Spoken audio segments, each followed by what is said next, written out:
In Matthew's book, Jesus said, go into all the land, take the word, share it, teach it, preach to every man. Just do it. Hello, this is Dr. Gregg Mays with your Word Wednesday. For the next few weeks, and I'm going to allow the Lord to decide how long, how many weeks, but I want to tackle some of the most misquoted passages in the Bible. And what I mean by that is people will quote the passage correctly in as much as, yes, that's what it says, but they quote it out of the context of what it meant. Now, several weeks ago, and I'd have to go back and take a look at the Word Wednesday archive, but I talked about Romans 3:23 and how we take that passage and we say all have sinned and fall short of the glory of God, which is true. But that contextually isn't where Paul was going when he talked about that. What he was really trying to help us understand was we all have access to God, not just the Jews as it was before Jesus came. And so this idea of all have sinned and fall short of the glory of God, he was saying that we all are in the same boat. But that isn't necessarily how we use that passage. But that's, so I did that. I want to go to another one. And this is very popular.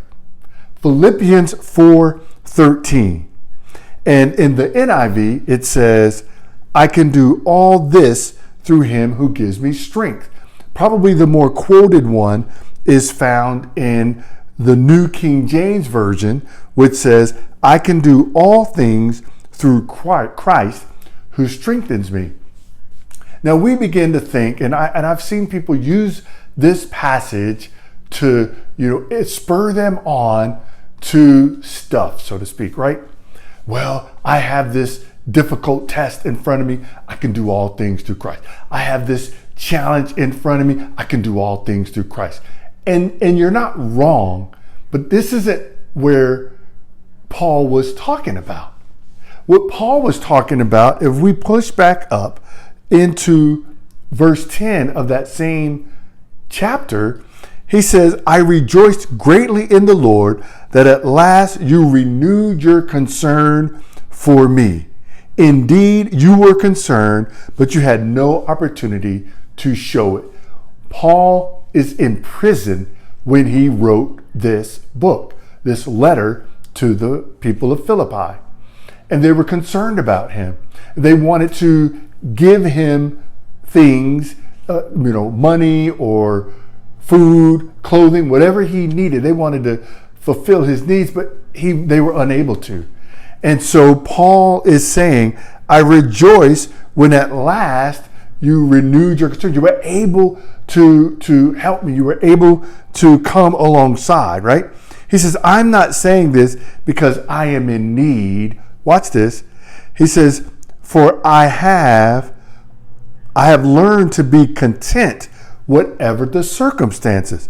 Verse 12, I know what it is to be in need, and I know what it is to have plenty. I have learned the secret of being content in any and every situation, whether well-fed or hungry, whether living in plenty or in want.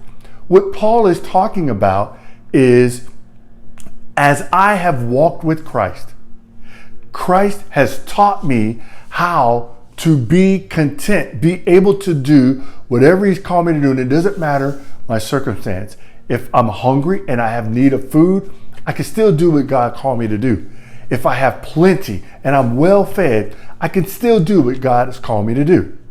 Then he says, I can do all this through him who gives me strength. In other words, no matter the circumstance I'm in, I will persevere, I will prevail because of Christ in me. I can do all that God is calling me to do in the strength of Jesus Christ, the power of the Holy Spirit. I'm not telling you to not say, I can do all things through Christ who strengthens me, but I would encourage you to understand what Paul was talking about. He was talking about more than just, I can do everything. Yeah, no, he's saying no matter if you're feeling down, go do what God's called you to do. If you're feeling up, go do what God's called you to do. There's no circumstance that you should find yourself in that you're not doing what God has called you to do. And what is that he's called you to do? He's called you to share this gospel. He's called you to go therefore and share, to make disciples, to teach. This is what he's called us to do. And so it doesn't matter your circumstance. If the lights are off, if the refrigerator is empty, if you don't have shelter, what God is saying is, trust me, I'm going to take care of that. You go do what I called you to do. You can do it in the strength that you get through my Spirit. Remember, Paul's writing this letter while he's in prison, chained to a guard. He's not in, the palatial palace. He's not in some great situation. He's in a low, difficult situation. And yet, he says, I can do all this through Christ who gives me strength. I pray that Christ will strengthen you as you go and do all he's called you to do. I pray that this is a blessing for you, and remember, stay strong. So what you waiting for? Someone to feel the pain some more, cause you ain't share the love, the grace you found within the Father's care. To share the love of God is more than just a simple job. It's Christ speaking the off a Holy Spirit law. Share it.